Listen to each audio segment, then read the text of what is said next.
Hi friends. Tinkesh Kaushik May 11వ తారీఖున Everest base camp అయితే చేరుకున్నారనమాట. ఎవరెస్ట్ బేస్ క్యాంప్ చేరుకోవడం పెద్ద విషయం ఏముంది? చాలా మంది చేరుకుని ఉంటారు. ఇట్లాంటివి అంటే చాలా పొరపాటు అది.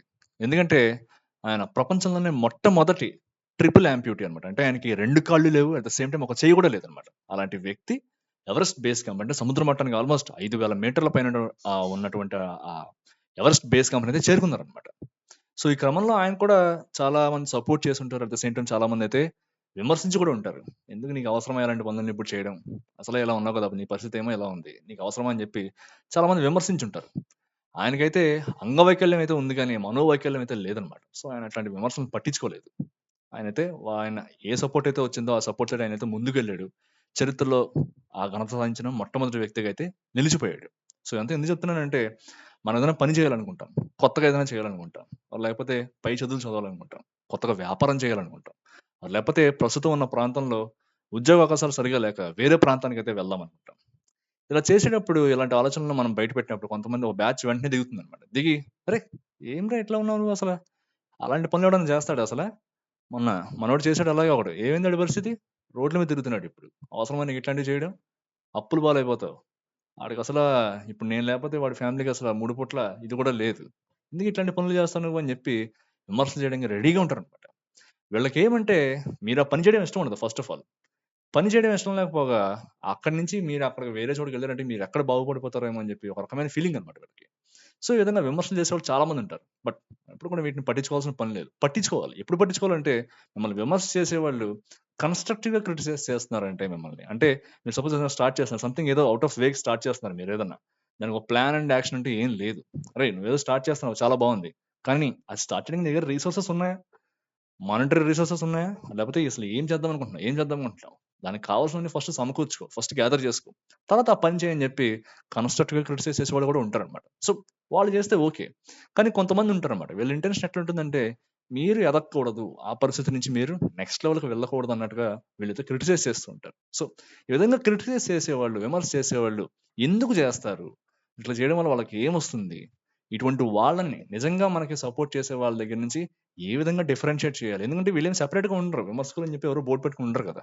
వీళ్ళు కూడా మన పక్కనే ఉంటారు. మనకు హెల్ప్ చేస్తున్నట్టుగానే ఉంటారు. కానీ ఎప్పుడెప్పుడు ఛాన్స్ దొరుకుతుందా? ఎప్పుడెప్పుడు మనం కింద లాగుదాం అని చెప్పి చూస్తూనే ఉంటారనమాట. సో, వీళ్ళని ఏ విధంగా డిఫరెన్షియేట్ చేయాలనేదైతే ఈ వీడియోలో తెలుసుకోవడానికైతే ట్రై చేద్దాం. ఫస్ట్ ఆఫ్ ఆల్ అసలు వీళ్ళు ఎందుకు క్రిటిసైజ్ చేస్తారు? క్రిటిసైజ్ చేయడం వల్ల, ఈ విధంగా విమర్శ చేయడం వల్ల వీళ్ళకి ఏమొస్తుందంటే ఫస్ట్ థింగ్ వచ్చి ఫియర్ ఆఫ్ చేంజ్ అనమాట. వీళ్ళ ఉద్దేశంలో మనం ఒక స్టేటస్‌లో ఉన్నాం. లేకపోతే మనం ఒక స్టేజ్‌లో ఉన్నాం. ఆ స్టేజ్ దాటి మనం బయటికి వెళ్ళకూడదు. ఆ స్టేజ్ దాటి మనం పైకి వెళ్ళకూడదనమాట. వాళ్ళకి నచ్చదు. వాళ్ళకేదైనా మనకేదైనా సహాయం కావాలి లేకపోతే సంథింగ్ ఏదైనా ఉంది. మనకేమైనా అవసరం ఉందంటే వెంటనే మనం పరిగెట్టుకుంటూ వాళ్ళ దగ్గరికి వెళ్ళాలి. అలా కాకుండా మనం ఏదైనా కొత్తగా చేద్దాం. జీవితంలో బాగుపడదాం. నెక్స్ట్ లెవెల్‌కి వెళ్దాం. మనంతట మన కాళ్ళ మీద నిలబడడానికి ట్రై చేద్దాం అని చెప్పి మనం ఏదైనా కొత్తగా పని చేద్దాం. కొత్తగా ఏమైనా చేద్దాం అనుకుంటే వాళ్ళకి అస్సలు నచ్చదనమాట. వెంటనే వచ్చి "ఎందుకురా ఇట్లా చేస్తావు? ఉన్నాను కదా! నేను ఉన్నాను కదా! నీకు నేను చూసుకుంటాను కదా! ఎందుకు ఇలాంటివన్నీ కూడా" అని చెప్పి వెంటనే మనం అనుకున్న ఆలోచనల మీద నీళ్లు చల్లడానికి అయితే ట్రై చేస్తారనమాట. వెంటనే ఆవేశం చల్లారిపోతుంది మనకు కూడా. సర్లే వాడు చెప్పాడు కదా! అని చెప్పి ఎందుకంటే వాడు ఎప్పటినుంచో చెప్తున్నాడు. మనకి వెల్ విషర్‌గా ఉన్నాడు మన ఫ్యామిలీకి. వాడు చెప్పింది నమ్మాలి కాబట్టి సర్లే ఆపేద్దాంలే ఎందుకు ఇవన్నీ వచ్చినయి కొత్తవన్నీ కూడా అని చెప్పి మనం కూడా పని చేయడం అయితే ఆపేస్తామనమాట. వాళ్ళ చేంజ్ తట్టుకోలేరు. ఖచ్చితంగా మనలో వచ్చే చేంజ్ ఎక్కడ మనం వాళ్ళకన్నా ఎదిగిపోతామో అన్నటువంటి ఆ కారణం ఎప్పుడైతే ఆ ఆలోచన వాళ్ళ మైండ్‌లోకొస్తుందో వాళ్ళు తట్టుకోలేరు దాన్ని. సో, ఆ విధంగా మనల్నైతే ఆపడానికి అయితే ట్రై చేస్తారనమాట. సెకండ్ పాయింట్ వచ్చి ఇన్‌సెక్యూరిటీ అనమాట.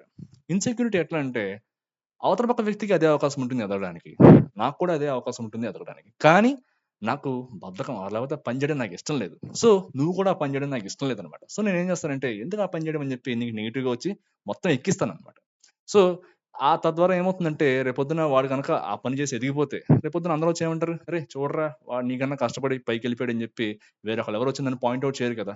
సో, ఈ విధంగా ఫీల్ అయ్యేవాళ్ళు కొంతమంది ఉంటారనమాట. ఇన్‌సెక్యూరిటీ అవకాశాలున్నప్పటికీ కూడా చేయరనమాట. లేకపోతే పక్కోడు ఎదుగుతున్నా కూడా వాడిని కూడా చేయనివ్వరనమాట. సో, ఈ విధంగా వాళ్ళ ఇన్‌సెక్యూరిటీస్‌ని పక్క వాళ్ళ మీద నెట్టి విమర్శ చేసేవాళ్ళు కొంతమందుంటారు.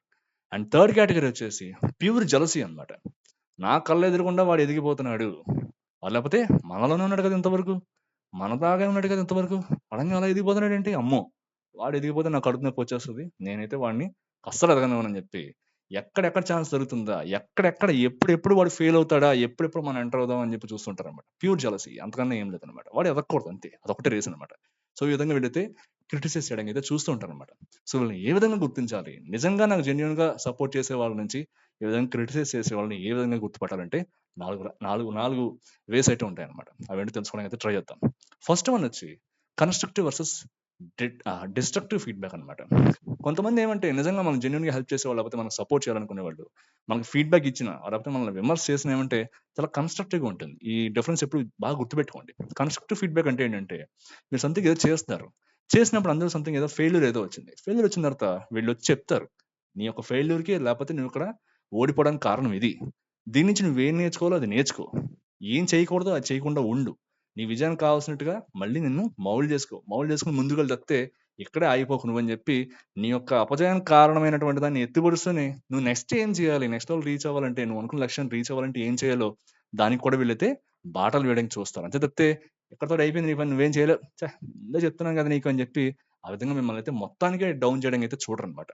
ఈ డిస్ట్రక్టివ్ ఫీడ్‌బ్యాక్ ఇచ్చేవాళ్ళు ఎవరైతే నెగెటివ్ ఫీడ్‌బ్యాక్ క్రిటిసైజ్ చేసేవాళ్ళు ఎవరైతే ఎలా ఉంటారంటే, ఎప్పుడైతే మీరు పడిపోయారో ఆ స్టేజ్‌కొచ్చేసి ఇంక వీళ్ళు, నేను చెప్పాను లేదా నీకు, ఈ పని చేస్తే నువ్వు ఓడిపోతావని నాకు తెలుసు కదా!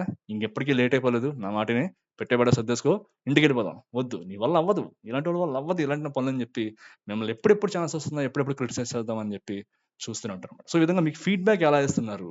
మిమ్మల్ని ఏ విధంగా చూస్తున్నారు? మీ అపజయం మీరేమైనా ఓటమి పాలయ్యారంటే ఏ విధంగా వాళ్ళ బిహేవియర్ ఉంటుందన్నదాన్ని అబ్జర్వ్ చేయడానికి అయితే ట్రై చేయండన్నమాట. ఇది ఫస్ట్ పాయింట్. సెకండ్ థింగ్ వచ్చి వాళ్ళకి ఇంటెంట్ అండ్ టోన్. ఎవరైతే మీకు జెన్యూన్‌గా సపోర్ట్ చేయాలనుకుంటున్నారో వాళ్ళకి ఇంటెన్షన్ ఎలా ఉంది? వాళ్ళు మాట్లాడే మాటలు ఏ విధంగా ఉన్నాయి? సరళంగా ఉన్నాయా? లేకపోతే మీకు సంథింగ్ ఏదో ఉత్తేజపరిచే విధంగా ఉన్నాయా లేదా? మిమ్మల్ని ఎంకరేజ్ చేసే విధంగా ఉన్నాయా లేదా? అని చెప్పి చెక్ చేయడానికి అయితే ట్రై చేయండన్నమాట. సో, ఎవరైతే మీ మీ యొక్క విజయాన్ని నిజంగా కాంక్షిస్తున్నారో, ఎవరైతే మీ యొక్క విజయంలో నిజంగా పాలు పంచుకోవాలనుకుంటున్నారో వాళ్ళైతే చెప్తారు. కంగారు పడకు. ఓకే. ఇక్కడ సంథింగ్ ఏదో అయింది కదా! బ్లాకర్ వచ్చిందనుకో, నెక్స్ట్ స్టేజ్‌కి వెళ్ళడానికి ట్రై చేయి. ఇక్కడితో ఆగిపోవద్దని చెప్పి మీకు కొద్దిగా ఎంకరేజింగ్‌గా ఉండడానికి ట్రై చేస్తారన్నమాట. బట్ ఎవరైతే ఈ విధంగా మిమ్మల్ని క్రిటిసైజ్ చేస్తారు. మీ ఎదుగుదలను చూడలేరు. వాళ్ళ టోన్ మీకు అర్థమైపోతుంది. చెప్తూనే ఉన్నాను కదరా! ఎందుకు ఇట్లా చేస్తున్నావు? ఎందుకు మాటి మాటికి చేస్తున్నావు? నా మాట విను. నీ వల్ల అయ్యే పని కాదు. వచ్చేసేయి ఇంకైనా లేట్ అయిపోలేదని చెప్పి వాళ్ళకి ఇంటెన్షన్ ఎప్పుడు కూడా అలానే ఉంటుందన్నమాట. మిమ్మల్ని ఎప్పుడెప్పుడు తొక్కుదామా? లేకపోతే మిమ్మల్ని ఎప్పుడెప్పుడు ఆ పని చేయనివ్వకుండా ఆపుదామా అని చెప్పి అనే చూస్తుంటారన్నమాట. సో, వాళ్ళకి ఇంటెన్షన్, టోన్ అయితే మీరు గమనించడానికి అయితే ట్రై చేయండి. అండ్ థర్డ్ వన్ వచ్చేసి అవైలబిలిటీ అండ్ ఎఫర్ట్ అన్నమాట. మీరు నిజంగా జెన్యూన్‌గా సపోర్ట్ చేసేవాళ్ళు వాళ్ళకి వీలైనంతలో మీకు సహాయం చేయడానికి చూస్తుంటారు. ఒకవేళ వాళ్ళకి సహాయం చేయడం ఇష్టం లేకపోయినా సరే సైలెంట్‌గా ఉంటారు తప్పితే మిమ్మల్ని ఎప్పుడు తొక్కడానికి అయితే ట్రై చేయరు. మీకేమైనా అవసరం వచ్చింది, వీలైనంతలో వాళ్ళైతే సహాయం చేయడానికే చూస్తారు. వాళ్ళ కంప్లీట్ జెన్యూన్ ఎఫర్ట్ పెట్టడానికే ట్రై చేస్తారనమాట. వీళ్ళైతే సపోజ్ మీకేదైనా మీరు అనుకున్న పనిలో ఏదైనా ఛాలెంజ్ వచ్చింది. మీకేదైనా హెల్ప్ చేయడానికే చూస్తారు మాక్సిమం. మీ వల్ల అది కాదు లేకపోతే మీ వల్ల మీరు చేయాలనుకున్నా సరే, సరే వాడేదో ట్రై చేస్తున్నాడు కదా పాపం.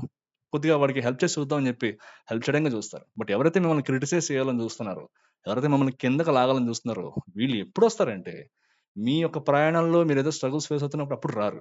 ఎప్పుడైతే సంథింగ్ ఏదో ఛాలెంజింగ్ సిట్యుయేషన్ వచ్చి, మీరు ఫెయిల్ అయిపోయి, కొద్దిగా డీలా పడిపోయి, కొద్దిగా లోగా ఫీల్ అవుతుంటారో, అప్పుడు వస్తారనమాట వీళ్ళు. అంతవరకు వీళ్ళు మీకు కనబడరు. నేను చెప్తూనే ఉన్నాను కదరా నీకు, చూడరా ఎన్ని కష్టాలొస్తున్నాయో నీకు. నీ వల్ల కాదురా నాన్న వచ్చేసేయి. చేయలేవు నువ్వు. నా మాట వినని చెప్పి, ఆ ఛాలెంజింగ్ సిట్యుయేషన్, ఆ వీక్‌నెస్ చూసుకొని, ఆ టైంకైతే వస్తారనమాట వీళ్ళు. సో, వాళ్ళ అవైలబిలిటీ ఎప్పుడెప్పుడు ఉంటుంది మీకు? వాళ్ళ ఎఫర్ట్ ఎలా పెడతారు? జెన్యూన్‌గా పెడుతున్నారా లేదా? ఇవి కూడా మీరైతే తెలుసుకోవడానికి అయితే ట్రై చేయండనమాట. అండ్ చివరగా వచ్చేసి ఇంట్రెస్ట్ ఇన్ యువర్ సక్సెస్. నిజంగా జెన్యూన్‌గా మీకు సపోర్ట్ చేసేవాళ్ళు, మీ యొక్క సక్సెస్‌లో వాళ్ళ ఇంట్రెస్ట్ ఉంటుందనమాట. మీరెప్పుడు విజయాన్ని అందుకోవాలని చెప్పి వాళ్ళు కాంక్షిస్తూ ఉంటారు. బట్ ఎవరైతే మిమ్మల్ని క్రిటిసైజ్ చేయాలని చూస్తుంటారో, మీరు ఎప్పుడెప్పుడు ఫెయిల్ అయిపోతారా? ఎప్పుడెప్పుడు మిమ్మల్ని క్రిటిసైజ్ చేద్దామని చెప్పి చూస్తూనే ఉంటారనమాట. దానికి అన్ని రకాలుగా చూస్తుంటారు వాళ్ళు. వాళ్ళకిష్టం లేదు మీరు ఎదగడం వాళ్ళకిష్టం లేదు. వాళ్ళని మించి ఎదగడం వాళ్ళకిష్టం లేదనమాట. ఎవరో ఆల్రెడీ ఎదిగుండి వాళ్ళకన్నా పై స్థాయిలో ఉంటే, వాళ్ళని చూసి చప్పట్లు కొడతారు తప్పితే, వాళ్ళలో వాళ్ళలో నుంచే ఒకడు ఎదుగుతుంటే మాత్రం వాళ్ళు తట్టుకోలేరనమాట. సో, ఈ విధంగా అయితే మీరు డిఫరెన్షియేట్ చేయొచ్చనమాట. నిజంగా మీకు హెల్ప్ చేస్తున్నారా? లేపోతే మీ పక్కన ఉండి మీకైతే గోతులు తవ్వుతున్నారా అని చెప్పి. సో, ఈ విధంగా మీరైతే మిమ్మల్ని ఎవరైనా ఒకళ్ళు క్రిటిసైజ్ చేస్తున్నారా? లేకపోతే మిమ్మల్ని సపోర్ట్ చేస్తున్నారా అనేది తెలుసుకోవడానికైతే ట్రై చేయండనమాట. సో, మరో వీడియోలో మళ్ళీ కలుసుకుందాం. అంతవరకు టేక్ కేర్. బై.